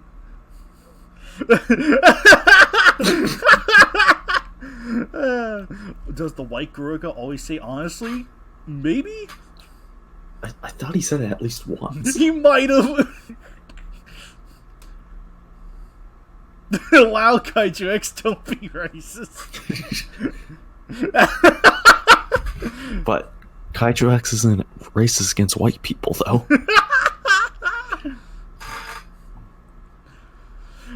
Anyway, I think with that said, I think we probably covered whatever we need to say with KWC number 54, or KWCE number 54. My apologies. Hang on, let me see. GVR is typing one more thing. It's either my my white people thing or something. I don't know. Not my problem. The dude's name's White. I think. Yeah, but you're proud of him for choosing it.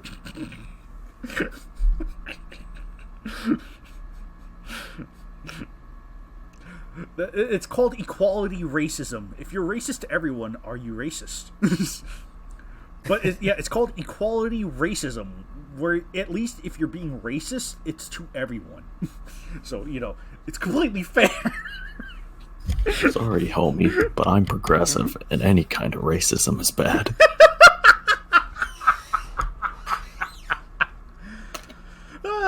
But how can you be racist if the race doesn't exist? That's a much darker subject matter for another day. Anyway. Yeah, that's what Kaiju X likes to say after he wipes him out. So Kaiju X is freeze. I got you. Yes.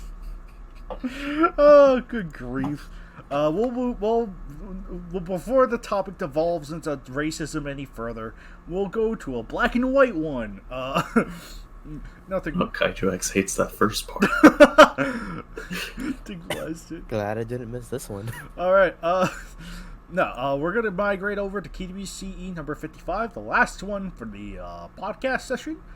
We have Gigantus versus Pagos, written by Birdman. The best one so far. Yeah, like I said, GVR. I really enjoyed the Zone Fighter one. I really did. That was a really good match. Despite my complete hiccup of, somehow swapping Akira and Hotaru's colors, somehow. I don't know how I did that, but... Match number 55. This is another one that comes close to making me friggin' speechless, 290. This is the KWCE's match 290. This is an incredibly high-quality match that has a very solid... it's both a tribute to... It's a tribute to King Kong versus Godzilla, except in a universe where Godzilla's Gigantus mixed in with a very interesting fight with Pagos. The way the monsters are sort of depicted here represent them incredibly well, and they are used to great capacity despite being pretty... somewhat simple monsters. They are utilized to fantastic capacity here. It's fantastic. And I think the characters present sort of... first off, Dr. Yamane, that's always a win. But this is... Once again, I'm at a loss for words because the match is so good. This is an amazing match, and I had a blast reading it beginning to end. It was so fun seeing, recreations of King Kong versus Godzilla's, the military plan there, Pagos' appearance and how the two fight, even, the idea, playing around with the idea, it's more fire monsters are coming up. It's first we had Gigantus, and then there was the Anguirus. Now Pagos, another fire monster. It's great. It is... You're forgetting the first Anguirus.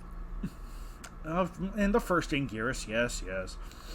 The first Anguirus that attacked in 1954 or 56. I assume 1956.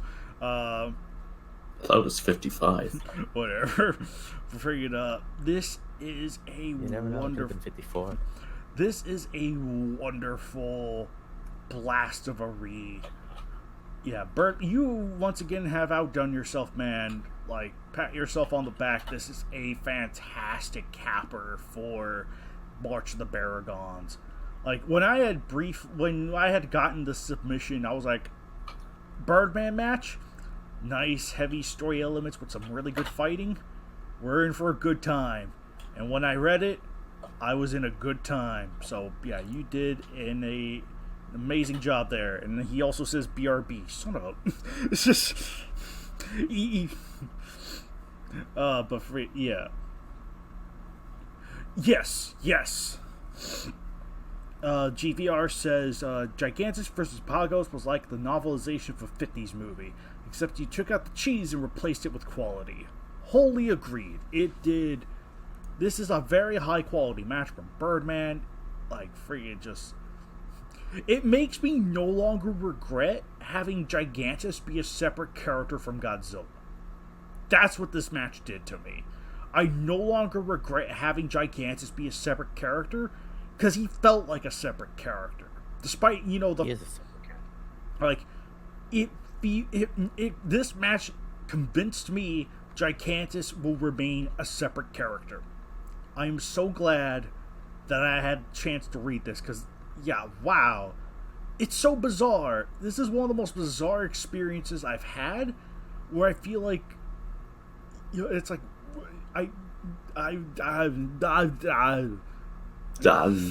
Oh no, he's dying. I'm dying, yes. Gigantus made him speechless. I told you, this happened with me 290 as well. Oh my gosh. It's fantastic. It's literally like a 50s monster movie. Novelization of a 50s monster movie, but with, like, you know, quality and thought, rather than just being pure cheese. It's like, thank you, Birdman. You did... Oh man, this is... I mean, it depends on what I release also for the rest of the year, but if this doesn't get best KWCE, I'll be shocked. I will be shocked if it doesn't, though there may be one KWCE that could compete with that. It's pretty big. Which one is it? I'm not gonna say, because I know all I have to say is GVR, I think, co-wrote it with someone else. That's all I have to say. Noise. I think, oh man, but yeah, this is an incredibly, yeah, wow, Birdman, yeah, great job, man, great job. Whew. All right. In addition, GVR also says, yeah, I'm getting some praise here. Nagoda says he's biased towards Gigantus. Of course you are. Yeah, you know, Bacon says Gigantus match was pure Kino. GVR says he didn't mind losing March of the Paragons to Birdman, though that's just my personal... Again, that's strictly me speaking for myself.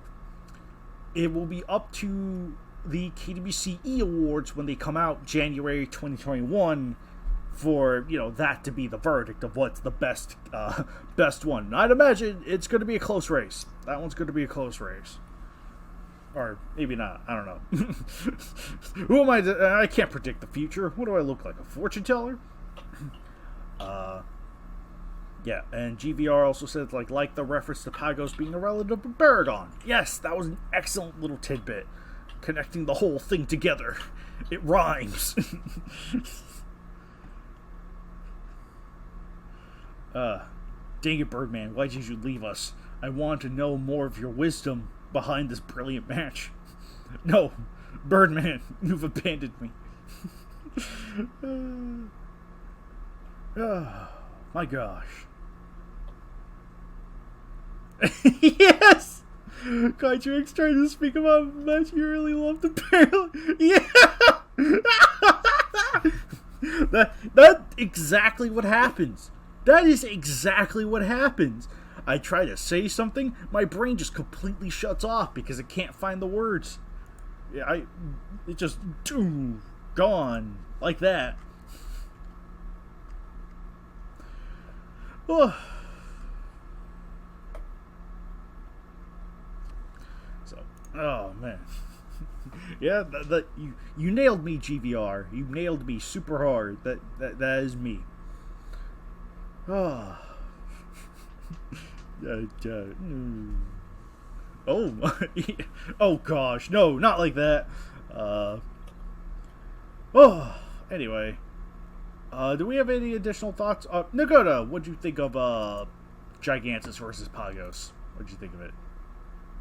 Really good. I like how it starts off with the beginning of King Kong versus Godzilla, where he's coming out of the iceberg.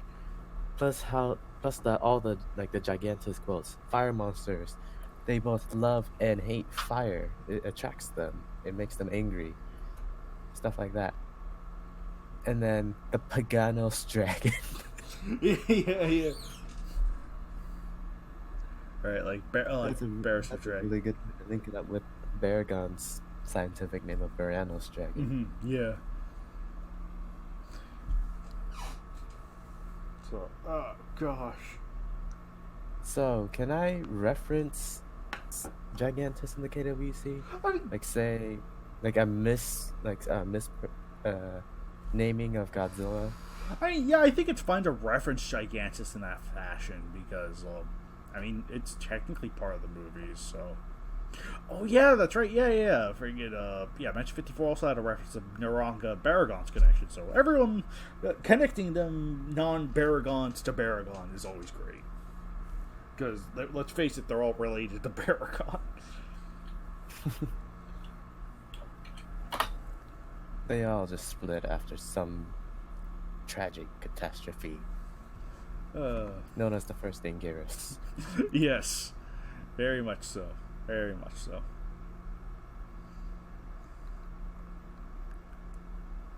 Oh, someone made a banner down. Oh, it's not that good of a banner though. It's better than the other one. It's GMK Goji. I mean, if it was black and white, it'd look better. Right. Yeah, it's just very zoomed out. Like, I almost kind of like... I think the banner would be better if it was like maybe a third its size. Yeah. Yeah, and take away the color. Take away the color, it'd probably match better. Like, with the color, you can really tell that's snow.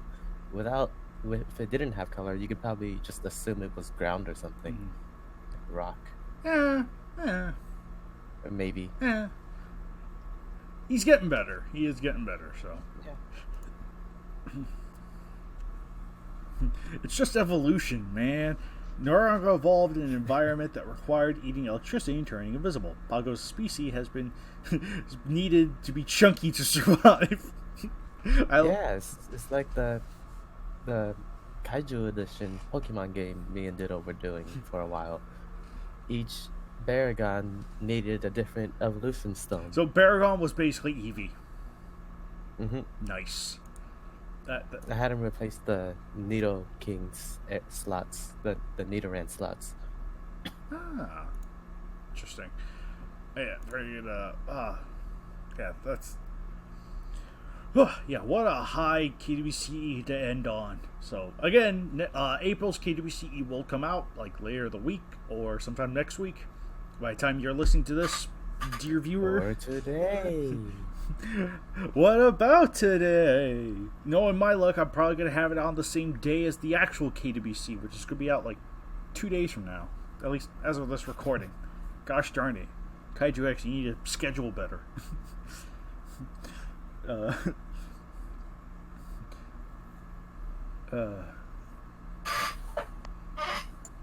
It better be good given what it has to follow up on. Yeah, exactly. Oh gosh. Following up on Match 55. Oh lordy. It's like this delay better be worth it. Hold on, I have 164 part 2 I can send to you.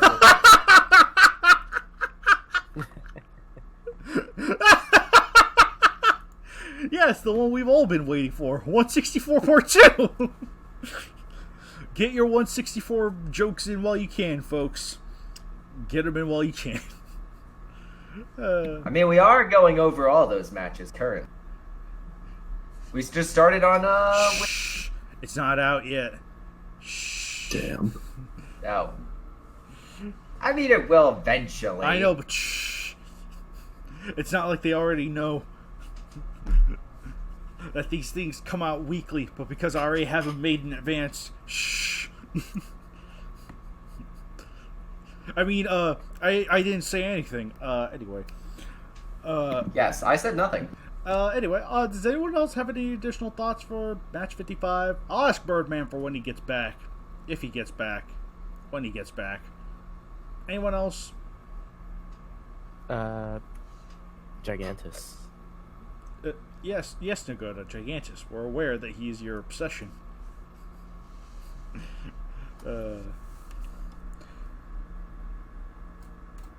Anyone else? Oh, Birdman, he's typing something. He probably couldn't take my voice anymore. That's probably why. Type something like you glitched out or something like that. No, maybe. At the same time, if GVR's been having a hard time hearing me, then.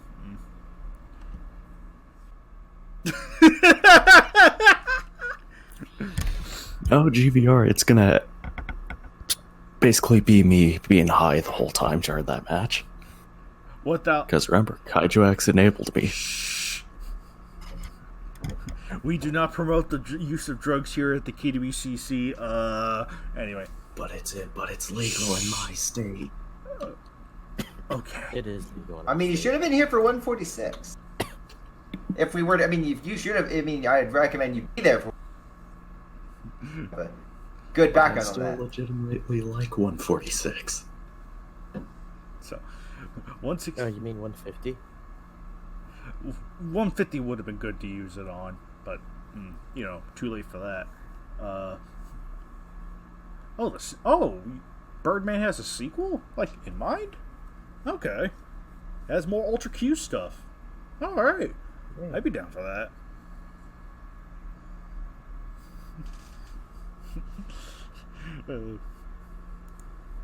Anyway, nevertheless, yeah, I think that probably about does it for the KWCEs and the KWCs. So yeah, we actually ended on 2 really high notes for both of them. Yeah, it seemed like the KWCE had like higher quality stuff than the KWC today. No offense to Joe, good man, forget us. Yeah, 290, 54, and 55 just seemed to be really good. So 10 out of 10. Best podcast. Anyway. Shoot. Alright, so how's everyone doing? How are we all hanging in there? Work? I think we're all surviving this current apocalypse, yes. Fair enough.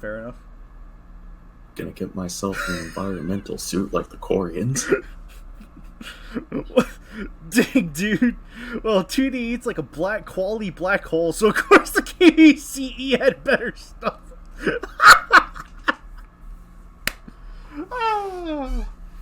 Oh gosh. You know, I'm surprised. I'm surprised we had more of a outburst on Shin Godzilla's intelligence than 288. I was not expecting that, though I guess I wasn't wrong when I said that there wasn't much to talk about with 288. Oh well. Yeah, it just became Well, that's because Shin as a character is more interesting than that match. Anyway, oh gosh. Alright, Greyshot, do you have any like statistical stuff to share or something that came up or, you know, any announcements to make?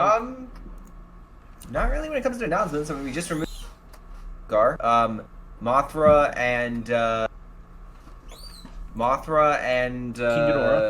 King Ghidorah will be eventually taken out, you know, and shot Old Yeller style eventually.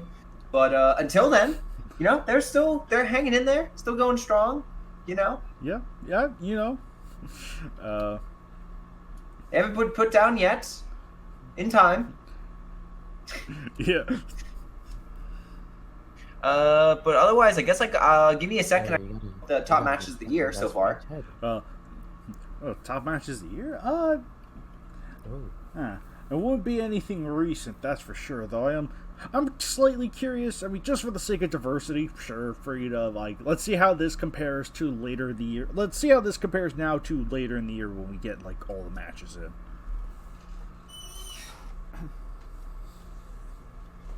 Yes, GVR, there will be 3 shotgun blasts for King Ghidorah, 1 for each head, because that's the only way you could do it.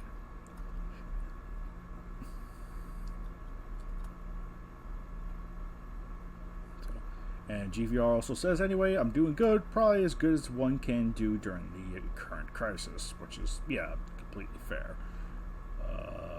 Quarantine sucks. Yes, but a necessary thing that we must all go through. Except for Florida, who's fucking everything up. Oh, really? What happened to Florida? Yeah, they're opening their beaches again. Oh, boy. Oh, no. Them Floridians just can't keep away from them beaches. Florida is really the village idiot state. Florida is going to have an outbreak that's probably on par with New York. If that's just my 2 cents. I would not want to be in Florida. And I have family in Florida. Mm-hmm. So I got friends in Florida, so it's like I hope they're doing all right.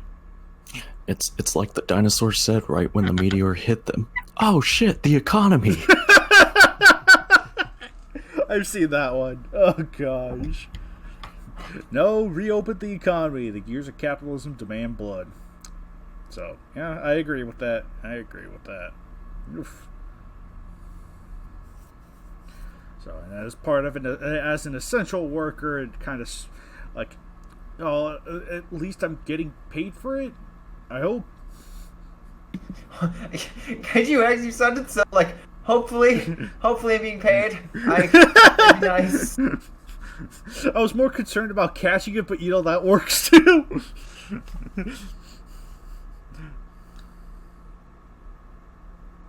Oof. But, sorry, I just need another moment to pull this up, so...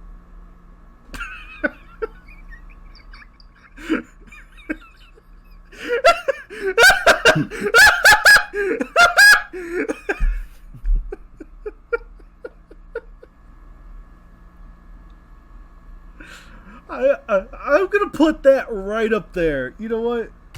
I'm gonna screen cap that. I'm gonna put that right up there on front.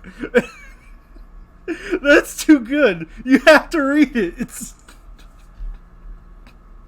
Of course, America's dick is the diseased part. Thank you. Thank you for saying it for me, man. Oh.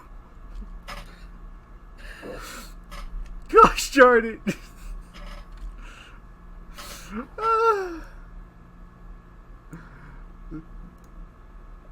Oh.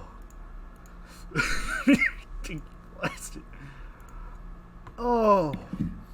Okay, so I've pulled up our top matches of the year, and I just want to make note that the KWC has been broken up into different sections. Basically, there's the old KWC, and there's those now in the blog format. So there is a little bit of a difference. Okay. Regardless, though, for the actual match itself, it appears, So it looks like for top matches of the year, we have at number 1, we still have 281 Anguirus Showa versus Anguirus 2001. Number 2, we have match 285 Godzilla Legendary versus Zilla.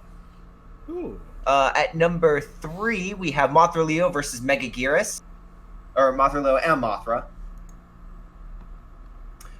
Then after that, we have Godzilla Reiwa versus Maguma. And number 5, we have King Ghidorah Hesai versus Spyler, Wargilgar, Zandora, and Jakiro. Oh, nice. Which makes sense. That one was a really good, popular match. Dang it. GVR, you'll hear it. You'll hear the podcast version. You'll appreciate everything more. Rest assured. I just find it a bummer that out of everyone here, he seems to be one of the only ones to be hearing me as a robot. So it's like, oh, dang it. I am slightly bummed about that, but oh well. Well, sorry about sorry about the robot, but yeah. So far it seems that it's expectations for the top of the year. But with Reiwa and Godzilla Legendary versus Zilla being the two that have defied the trend. So much so that it appears, because actually, I guess that makes sense. Jack Jordan is a really good writer, and Reiwa's popular, so relatively popular in a relative sense. Yeah. Well, I mean, afterward, you have you have 275 at number 6. You have Garoran versus Biolante, match 286 at number 7. Match 280, essentially Team Exilians versus Bagan at number 8. You mean 270? Sorry. This is versus Jagarla. Oh shoot, no, it's the Christmas match. Never mind. Yeah, Poetic. That's number 80, 280. At number 8. At number 9, you have Wargugar versus Zilla. And number 10, Utsuno Ikusagami versus Ganimes. Okay, having that in the top 10's hilarious. At least currently.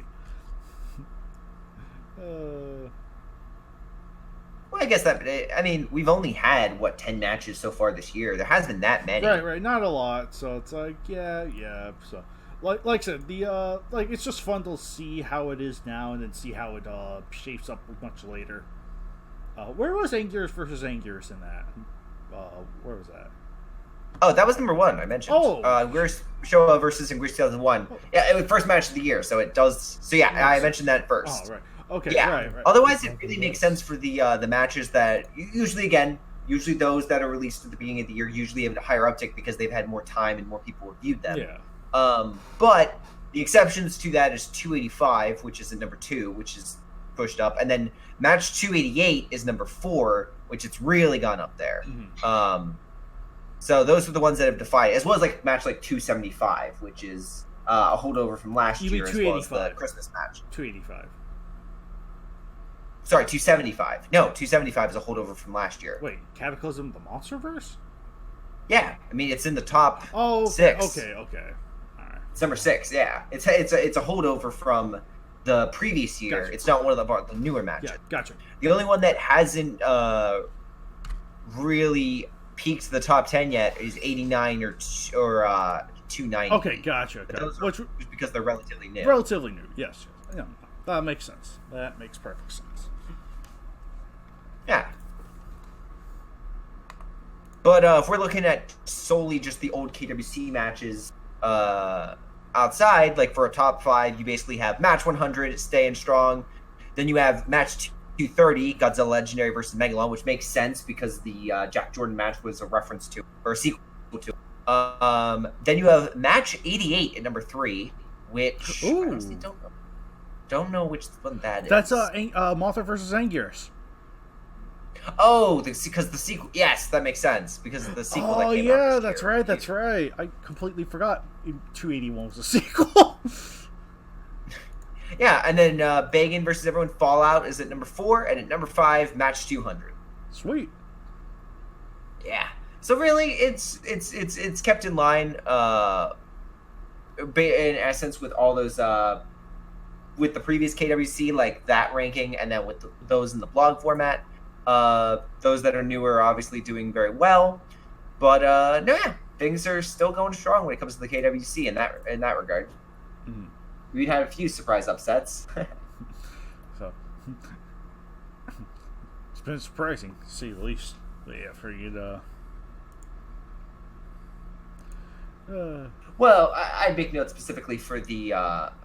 I'd make note specifically for the Legendary versus Zilla because Jack Jordan was a good writer, so it makes sense. Yours number 1, so it makes sense. And then again, number 4, we have the Godzilla Reiwa, which is really strange for that one to be so high on the list. I guess that many people got salty at it. Maybe, I don't know. It actually is the longest read time out of any of the other matches too. Huh. Interesting. Yeah. All right. So people like them their Reiwa. More than we thought, I guess. We'll see how that pans out.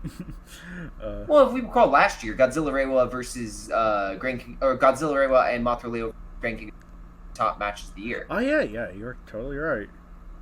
Another one from GVR. Oh yeah. A Kino match. Heck yeah. Strong opener for Shin Godzilla. Thank gosh it was the first. Just no hugging allowed, apparently. No hugging. Yes, I would stress that it doesn't seem lining with the character. But hugs, man, they're important.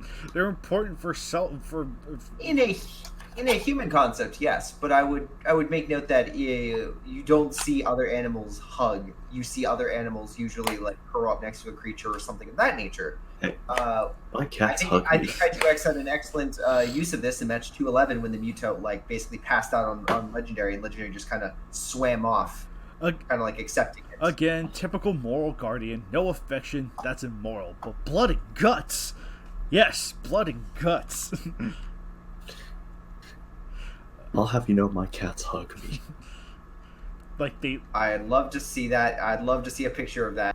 A video. Because No, my a brother video. has a cat. A video of that. We need a video of it. Yes, because my brother has a cat, and that cat does many things. Hug is not one of them. Anyway, I think Greyshot's just a robot. also, animals don't. No, I think Kaiju can definitely show emotion or different, but I think the best way to demonstrate that is not to use human emotions on something that is not human, but to incorporate animalistic behavior. Didn't Manila hug someone? Yes. Yeah, but Minya's the son of the Pillsbury Doughboy, so like he actually is part human. Man, dude, don't be insulting my man like that.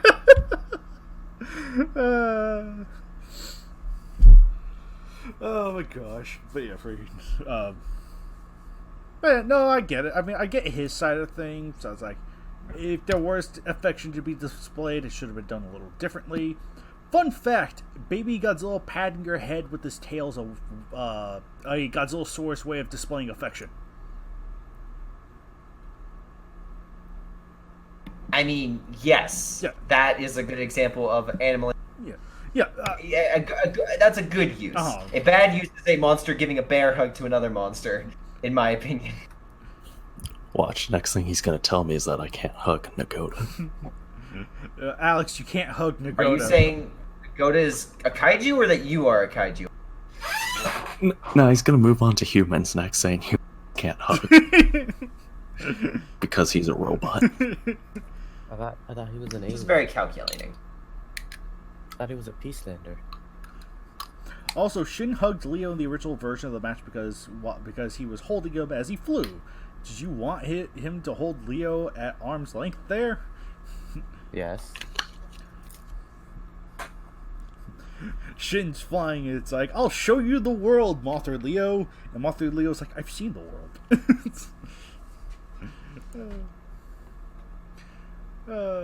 Anyway.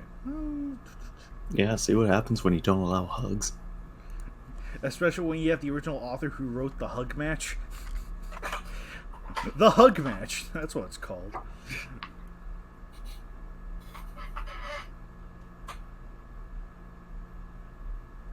Yeah, you're gonna be all over the media, Greyshot. At least I'll be in the media. I'm sure my family would be very proud of my names. Yeah, your ratings will be higher than The Bachelor. Oh yeah, by the way, Greyshot, did you see what I did in Animal Crossing? No. Oh, I put your staff photo on the wall. I made a My new one? KWC memorial. I'll show you the world, but we have to be at arm's length because we're not gay. No, you have to be. They have to be 6 feet apart because of the coronavirus. Wait, is it my new staff photo? Is that the one that Old. you made the...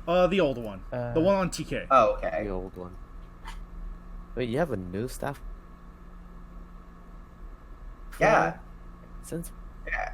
Since, like... Yeah, my site staff did shortly thereafter. haven't. Yeah. Got put on a body pillow. Oh yeah, that's right. Yeah. Yeah, there it is. Yeah, somehow you got the old one, Nagoda. Yeah, here's the new one. Yeah, how dare you have the old one? The one where he didn't have his facial hair.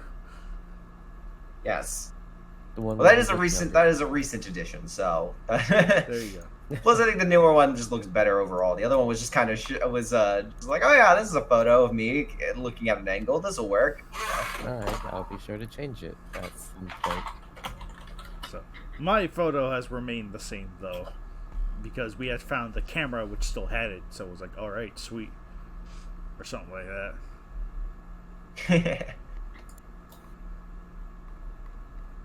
Very true. Actually, oh yeah, it was part of the new edition for the comes to the Toho Kingdom because it was the monsters when it comes to, or not monsters, the the top films that you prefer for Toho. Yes, I think that was yeah, that was handled a little differently.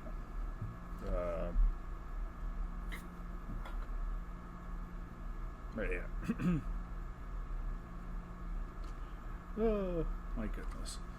Anyway, blah blah blah. Bloody blah. Bloody blah.